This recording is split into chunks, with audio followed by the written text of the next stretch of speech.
اور یہ بات بھی کسی سے ڈھکی چھپی نہیں ہے کہ کل کو جب اس معزز ایوان کا الیکشن ہوگا قومی اسمبلی کا اکتوبر میں، اس وقت پنجاب میں چاہے ہماری ہو چاہے آپ کی ہو، ایک سیاسی حکومت ہوگی جسے معطل نہیں کیا جا سکتا۔ اور یہ بات بھی کسی سے مخفی نہیں ہے کہ آئین سازوں نے اسی ایوان میں بیٹھ کے ہفتوں اور مہینوں محنت کر کے 18ویں ترمیم کے ذریعے آرٹیکل 224 کو انیکٹ کیا، اسے یونانیمسلی پاس کیا، جس میں یہ طے کر دیا گیا کہ ملک میں انتخابات کے لیے ایک سازگار ماحول دینے کے لیے، انتخابات کو شفاف، غیر جانبدارانہ اور منصفانہ انشور کرنے کے لیے ملک بھر میں ایک وقت پہ نگران سیٹ اپس کے زیر انتظام انتخابات ہوں گے۔ ان ساری باتوں کو سامنے رکھتے ہوئے پاکستان کے سب سے بڑے منتخب ایوان نے قرارداد پیش کی، انتہائی باادب طریقے سے ایک ایک لفظ چن کے اس قرارداد کا حصہ بنایا گیا اور التماس کی، مطالبہ کیا، استدعا کی چیف جسٹس پاکستان سے کہ اس معاملے کو آپ سنجیدگی سے لیں۔ یہ مقدمات 4 ججوں کی اکثریتی رائے کے بعد خارج کر دیے گئے تھے۔ یہ کہہ دیا گیا تھا اس فیصلے میں کہ یہ آئین کے آرٹیکل 184(3) کے دائرہ کار میں مقدمات نہیں آتے، بلکہ یہ صوبوں کے مسئلے ہیں۔ ہمارا آئین ایک طریقہ کار وضع کرتا ہے کہ جو ایکسرسائز آف جورسڈکشن ہے وہ بھی انڈیپینڈنٹ ہائی کورٹس وہاں سے شروع ہوگی۔ انہوں نے اپنی دانست میں وہ فیصلہ صادر کر دیا۔ اس ایوان نے اس کی توثیق کرتے ہوئے جناب چیف جسٹس سے استدعا کی کہ آپ کے گھر میں تقسیم ہے، آپ کے عدل کے ایوان میں پاکستان کے عوام مختلف آراء سن رہے ہیں، اپنے گھر کو یکجا کریں۔ ہماری استدعا ہے کہ آپ اس معاملے کو فل کورٹ میں لے جائیں، ماسوائے ان 2 جج صاحبان کے جنہوں نے اس معاملے میں خود ریکیوز کیا ہوا ہے، آپ 13 رکنی بینچ بنا دیں۔ وہ جو فیصلہ کرے گا پاکستان کے عوام اس فیصلے کے پیچھے کھڑے ہو جائیں گے۔ لیکن میں آج دکھ اور افسوس کے ساتھ بطور وزیر قانون، بطور قانون کے ایک طالب علم کے، ایک ایسے شخص کے جس نے عزت، مقام، نیک نامی اگر کوئی ہے صرف اور صرف کالے کوٹ کی وجہ سے حاصل کی، اور یہ میرے کالے کوٹ کی بدولت ہے کہ میں آج اس ایوان میں آپ سب سے مخاطب ہوں۔ ہم نے ہاتھ جوڑ کے یہ استدعا کی کہ اس تاثر کو ختم کرنے کے لیے اس معاملے کو انا کا معاملہ نہ بنائیں، ضد کا معاملہ نہ بنائیں، بلکہ گھر کے بڑے کے طور پہ ملک کے حالات کو سامنے رکھتے ہوئے اس ملک کو آئینی اور سیاسی بحران سے بچانے کے لیے، بلکہ بحران کی کیفیت تو ہے، اس کو اور گہرا ہونے سے بچانے کے لیے آپ یہ معاملہ فل کورٹ میں لے جائیں۔ جناب اسپیکر، یہ مطالبہ حکومتی اتحاد کے سیاسی جماعتوں کی طرف سے نمائندہ وکلاء نے بھی کیا، جنہیں میں بڑے افسوس سے یہ عرض کروں گا کہ جنہیں وہاں پہ فریق نہیں بنایا گیا۔ پچھلی پروسیڈنگز میں وہ فریق تھے، 6 روز وہ بیٹھے رہے، سینئر ایڈوکیٹ سپریم کورٹ کے، انہیں فریق نہیں بنایا گیا۔ سمجھ سے بالا تر ہے کہ ان کی وجوہات کیا تھیں، لیکن اٹارنی جنرل صاحب نے یہ ساری باتیں بینچ کے سامنے رکھی۔ میں زیادہ نہیں دہراؤں گا، میں نے کل بھی عرض کیا تھا، اٹارنی جنرل صاحب نے یہ بھی عرض کیا کہ اگر آپ کی دانست میں یہ فیصلہ 4-3 کا نہیں ہے بلکہ یہ 3-2 کا 5 رکنی بینچ کا بھی ہے، تو اس کا ایک اچھا حل ہے کہ یا تو وہی 7 جج صاحبان بیٹھ جائیں اور وہ دوبارہ اس پہ غور کر لیں۔ اگر وہ ممکن نہیں ہے تو یہ معاملہ ریفر کر دیا جائے فل کورٹ کو، وہ 13 رکنی جنہوں نے ریکیوز نہیں کیا ہوا۔ اگر وہ بھی نہیں چاہتے تو پھر جو 6 جج صاحبان اس کے علاوہ آنریبل سپریم کورٹ میں ہیں، جن کو شاذ و ناظر ہی اس طرح کے مقدمات کا حصہ بنایا گیا، یہ بھی تکلیف دہ بات ہے، یہ ان کو ریفر کر دیا جائے تاکہ یہ کنٹروورسی حل ہو جائے۔ لیکن میں انتہائی دکھ اور افسوس کے ساتھ یہ عرض کروں گا کہ ان تمام جائز مطالبات کو نظر انداز کرتے ہوئے آج 3 رکنی بینچ نے فیصلہ صادر کر دیا اور انہوں نے الیکشن کمیشن نے جو الیکشن شیڈیول میں رد و بدل کیا تھا یا واپس لیا تھا، الیکشن کمیشن کے اس اقدام کو کالعدم قرار دیتے ہوئے خود ہی شیڈیول جاری کر دیا، خود ہی تاریخیں بھی دے دی اور حکم جاری کر دیا کہ اس طرح سے انتخابات کا انعقاد ہوگا۔ ہم انتخاب سے بھاگنے والے نہیں ہیں۔ میرے اس معزز ایوان میں بیٹھے ہوئے شیر دل پارلیمنٹیرینز وہ بھی ہیں جو 6 دفعہ منتخب ہو کے آئے ہیں، وہ بھی ہے جو اپنے مخالفین کی ضمانتیں ضبط کرا کے آئے ہیں، لیکن میں پھر یہ ادب سے عرض کروں گا کہ کبھی بھی یہ تاثر نہیں جانا چاہیے جو تاثر پچھلے دور میں تھا ایک ادارے کے بارے میں کہ اس ادارے نے پولیٹیکل انجینئرنگ کا حصہ بن کے اس ملک کی سیاسی کلچر کو نقصان پہنچایا ہے۔ میں بڑے ادب سے یہ استدعا کروں گا کہ ہمارے ملکی اداروں کو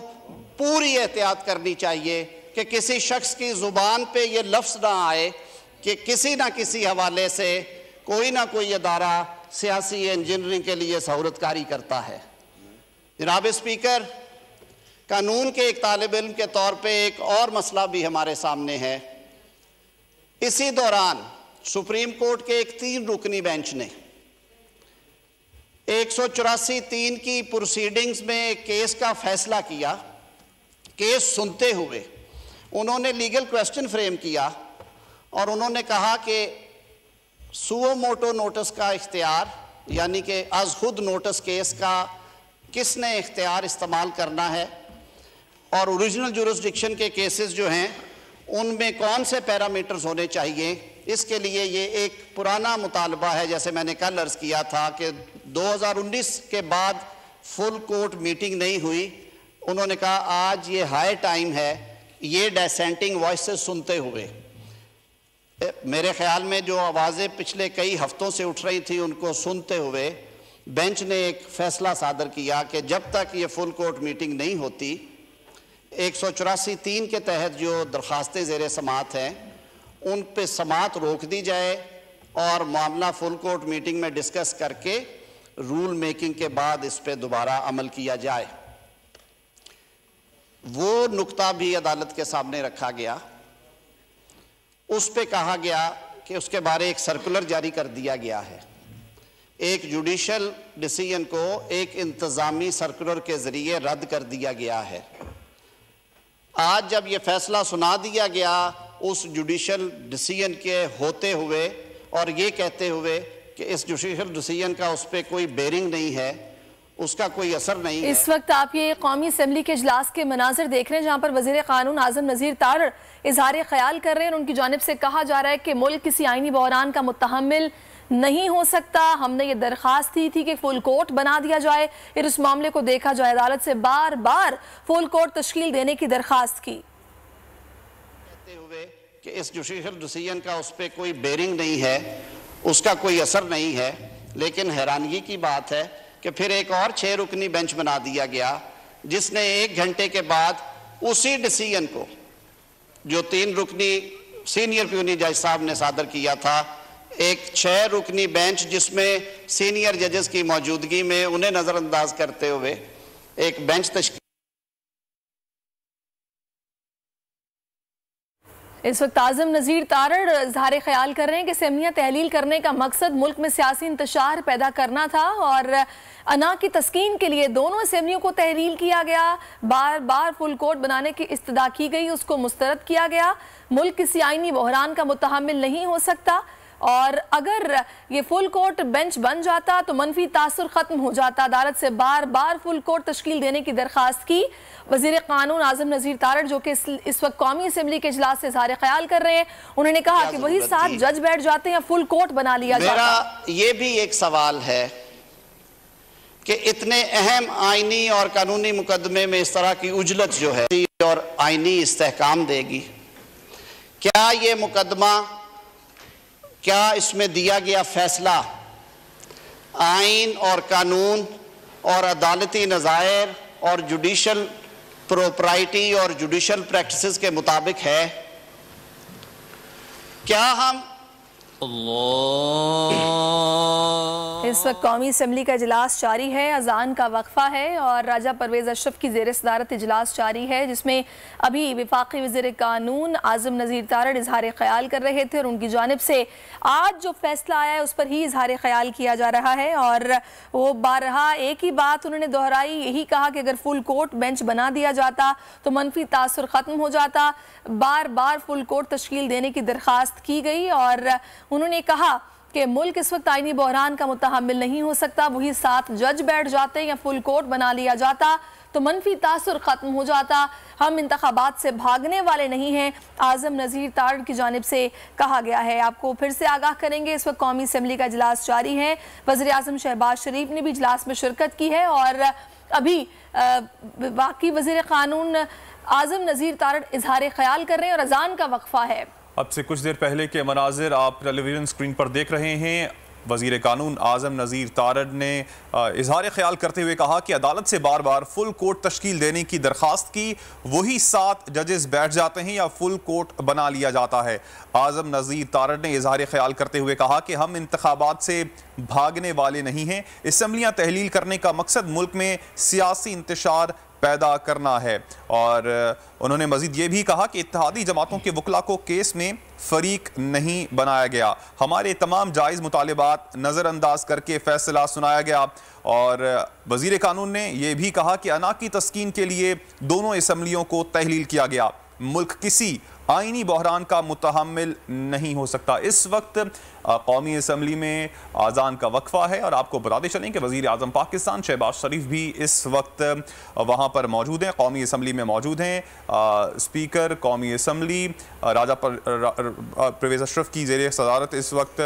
اجلاس جاری ہے۔ بالکل، آپ کو پھر سے آگاہ کریں گے، آج رمضان المبارک ہے، وقت کی قلت کا احساس ہے۔ میں اپنی گفتگو کو سمیٹتے ہوئے یہ عرض کروں گا کہ ایسے آئینی اور قانونی مقدمات جو کہ قوم کی تقدیر سے جڑے ہوتے ہیں، جن کے دوررس نتائج ہوتے ہیں، انہیں تحمل سے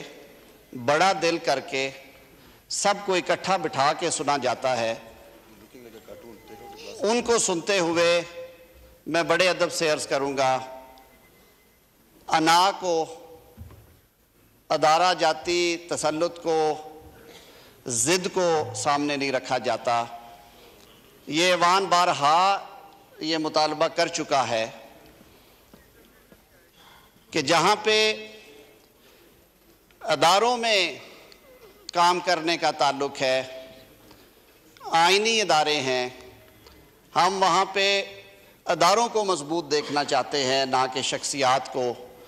جب ادارے کے اندر سے یہ کہا جائے کہ ادارے کو ایک شخص کی مرضی اور منشا پہ چلایا جا رہا ہے اور تاثر ون مین شو کا ہے، تو اس سے زیادہ میرے خیال میں اور لمحہ فکریہ نہیں ہو سکتا۔ میں قانون کے ایک چھوٹے سے طالب علم کے طور پہ سمجھتا ہوں کہ ان آئینی اور قانونی امور کو سامنے رکھتے ہوئے اگر دیکھا جائے تو اکثریتی فیصلے کو اقلیتی رائے سے تبدیل نہیں کیا جا سکتا۔ ایک جوڈیشل فیصلے کی موجودگی میں جس میں کہہ دیا گیا کہ 184(3) کے مقدمات پہ سماعت نہ کی جائے، اس کی موجودگی میں جوڈیشل سائیڈ پہ ایک دوسرا فیصلہ دینا بھی جوڈیشل پروپرائٹری کے حوالے سے مناسب نہیں ہے۔ اور دیگر اس پہ ابھی کابینہ میں بھی گفتگو ہوئی ہے، جناب وزیر اعظم صاحب نے اٹارنی جنرل صاحب کو، مجھے اور جو دیگر ہماری لیگل ٹیم ہے ان کو ہدایت دی ہے کہ وہ آئندہ کے لاہے عمل کے لیے مشاورت بھی کریں اور اپنی رائے سے بھی آگاہ کریں وزیر اعظم صاحب کو اور کابینہ کو۔ لیکن میں اس ہاؤس کا حصہ ہونے کے حوالے سے میں یہ ضروری سمجھتا تھا کہ میں یہ معروضات آپ کے سامنے پیش کروں اور اس فیصلے کو جس انداز میں کیا گیا ہے اس انداز سے کم از کم ایک سیٹلڈ جوڈیشل پرنسپل جو ہے، جو پروپرائٹی اور ایکوٹی کا پرنسپل ہے، that justice should not only be done but it should be seen to have been done، اس کی سراسر نفی ہوئی ہے، اس کی صریحاً نفی ہوئی ہے۔ اور اس پہ صدائے احتجاج بلند کرنا ہم سب کا حق ہے۔ اسی حوالے سے میں اپنی معروضات ختم کرنے سے پہلے آج کابینہ میں پاکستان کے سابق وزیر اعظم شہید ذوالفقار علی بھٹو صاحب کی روح کے ایصال ثواب کے لیے فاتح خوانی ہوئی، اور کابینہ نے مجھے یہ ذمہ داری سونپی کہ میں عدالت عظمیٰ کو کابینہ کے آج کے فیصلے سے آگاہ کروں کہ 12 سال سے شہید ذوالفقار علی بھٹو صاحب کے جوڈیشل مرڈر کے حوالے سے، ان کے ساتھ جو ناانصافیاں ہوئیں اس کے حوالے سے، عدل کے ایوانوں میں آئین اور قانون کی جو دھجیاں اڑائی گئی ان کا حساب ایک طرح سے چکانے کے لیے، تاریخ کو درست کرنے کے لیے ایک صدارتی ریفرنس فائل ہوا ہے جو کہ 12 سال سے منتظر ہے سنوائی کے لیے۔ تو آج کابینہ نے یہ فیصلہ کیا کہ اس کی فی الفور سماعت کے لیے کابینہ کے حکم کے تابع وزارت قانون عدالت عظمیٰ کو چٹھی لکھے تاکہ